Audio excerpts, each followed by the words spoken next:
What did your boyfriend's Russian grandma say about you when she thought you couldn't understand? I'm dating this amazing guy named Alex, whose family is Russian. His babushka, Vera, is this tiny 80-year-old woman who only speaks Russian and pretends not to understand English. Here's the thing, I'm half Russian. My dad's side is Russian, and I grew up speaking it fluently, but I never told Alex's family because I wanted to see how they really felt about me. The first time Alex brought me home for dinner, babushka Vera looked me up and down and started speaking rapid Russian to Alex's mom. She's too skinny, feed her more borscht. American girls don't know how to eat properly. I'm trying not to laugh while she's literally shoving bread at me. Then she turns to Alex and says in Russian, "This one has good hips for babies. When are you giving me great-grandchildren?" Alex has no idea what she's saying and just nods politely. "Yes, babushka, she's very nice." Vera rolls her eyes and mutters, "Men are useless. They never listen." Over the next few months, I heard some incredible commentary. During our second dinner, Vera whispered to Alex's aunt, "The American girl has no meat on her bones, but she ate 3 bowls of my soup. She has potential." At Alex's birthday party, she told his cousin, "Look how she watches him when he talks to other girls. Good, she's territorial. I like this." But the best was when Alex's ex-girlfriend showed up unexpectedly. This girl,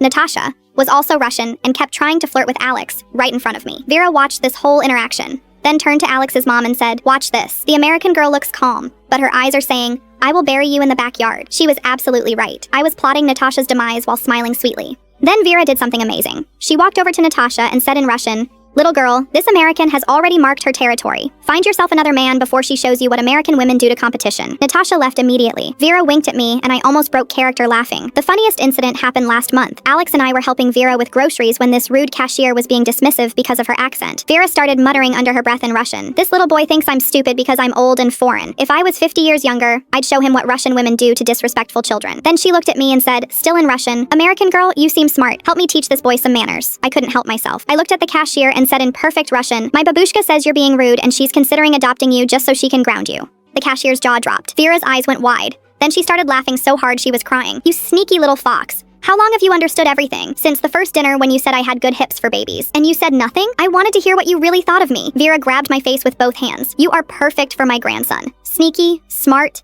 and you let an old woman have her fun. I approve completely." Then she turned to Alex, who was standing there completely confused, and said in English, "Your girlfriend is Keeper. She speaks Russian better than you do, you lazy boy." Alex looked at me in shock. "You speak Russian? Fluently. Your babushka has been giving me cooking tips and relationship advice for months. What else has she been saying?" Vera patted his cheek and said in Russian, "Don't worry, grandson. She only heard the good things. The embarrassing stories about your childhood, I saved for when she becomes family." I translated for Alex, and he turned bright red. "Babushka, what embarrassing stories?" Vera just smiled mysteriously and said, "Ask me again after you propose." Now, every family dinner is hilarious because Vera and I have our own secret conversations in Russian while Alex tries to figure out what we're plotting. Alex still has no idea what we're saying half the time, but he started taking Russian lessons on Duolingo. Vera thinks this is hilarious. "Too late now, grandson. We already have all the secrets."